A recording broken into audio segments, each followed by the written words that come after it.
Well, today is going to be a first alert weather day, and we've already seen those showers very early on, and that's going to continue till at least noon, possibly extending into the early afternoon. And the reason why it is first alert today is because those active weather conditions will bring along some widespread showers and some scattered and isolated thunderstorms to the rest of this morning. And areas that do see some of those stronger storms, they're expecting to see some heavier rain, so flash flood concerns continue to be top of mind for today. So as we look at some of the watches and warnings that we have in place, we have a flash flood watch set aside for the western part here of the state, and then other areas here on the eastern side as we look at the Central Mountains, the eastern Magic Valley, and then eastern Idaho continue with flood watches through tonight, with some creek streams and rivers that may see some of that flooding through the rest of the day today. And again, we will continue to see that the moisture that we're seeing, that we've seen the past couple of days making its way through, continues to pump in that moisture, and that is why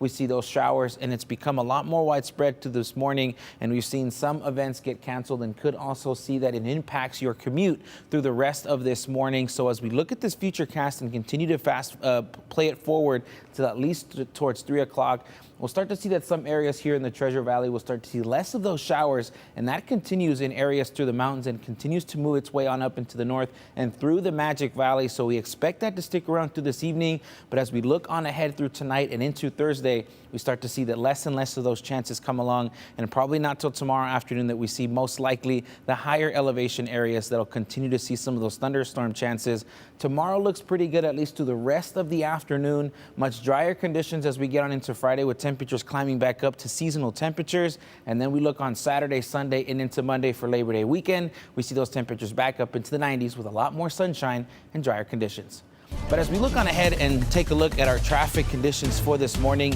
starting to see some delays. So we're seeing lots of green here on this map, but if we zoom on in closer, the two trouble areas are going to be through Nampa. Could see some areas that start to see some clearing, but then again, we see that traffic start to build back up as we're looking closer in through Meridian. So as we look at some of the speeds that we're seeing early on this morning, down to about 20 miles an hour as you're heading through Northside Boulevard and that entrance there through Nampa. Then we look on over into areas in Meridian, down to almost 10 miles an hour, seeing there 11 miles an hour there. Moving forward and closer in through Boise, we're starting to see it speed up just a bit to about 13 miles an hour. And then we continue on and we see some clearing as we're heading closer into Boise. So as we look at the drive times, this is looking out into 2026 as we continue to expect those delays through I-84. And then as we look at some of the numbers and how long it looks to take from Caldwell into Boise, about a 36-minute drive and almost 20 minutes if you're on 2026 from Meridian heading into Boise.